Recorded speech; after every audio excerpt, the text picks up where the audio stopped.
What are your thoughts on Jordan B. Peterson? Someone asked that in the comments. What are my thoughts on Jordan B. Peterson? I think the man is absolutely brilliant. I think from his, from what I've seen of him and from what I understand why he is sort of the sweetheart of a lot of guys in the red pill right now, in the manosphere right now, because he's standing up against that transgenderism, and that's great. And I agree 100% with what he says about his evaluations, I guess, with transgender nonsense that's going on college campuses.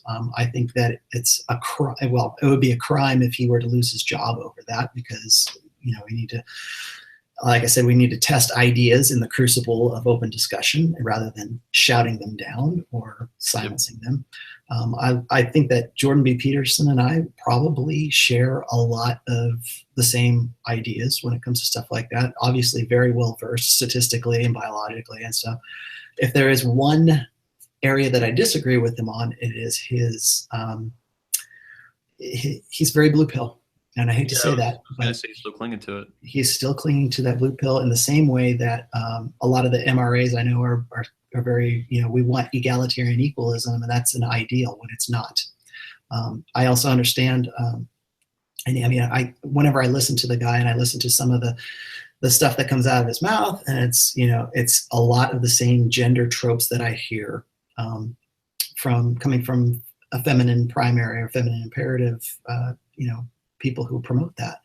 And I think that he's still very much blue pill when it comes to intergendered, intersexual dynamics. But when it comes to pretty much everything else, I think the guy's spot on. And that's one of the things that really kills me about listening to the guy, because I think he's fantastic, other than that. And if he could just make that little push over.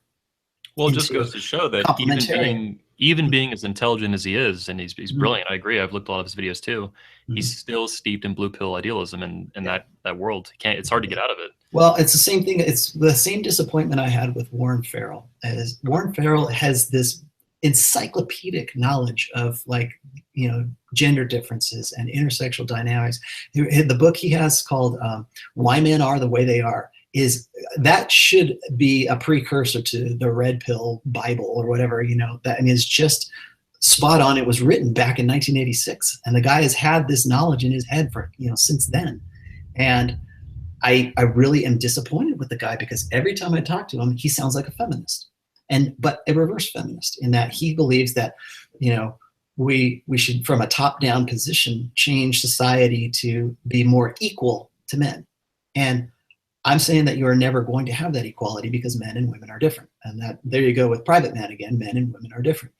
And they are different, but they are, and none of them, men are not better than women are not better than men, but we are different, and we are meant to be complementary to each other, and we evolved to be complementary towards each other.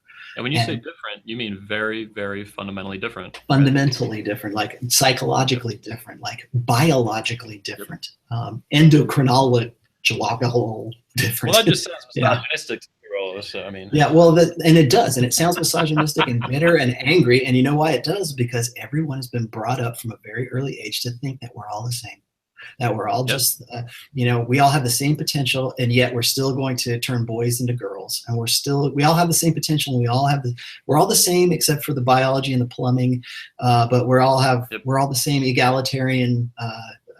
Egalitarian wise, we're all the same, blank slates, but yet, women will be the first people to tell you that women have a better capacity for language, and in some cases that's an advantage. That's fantastic. I'm glad. That's a strength that women have, is they have a better capacity for communication. But men have a better capacity for rational thought, have a better capacity for spatial pattern recognition and spatial definition. And they've got, we can throw a spear right out of the womb, because we have that in our firmware.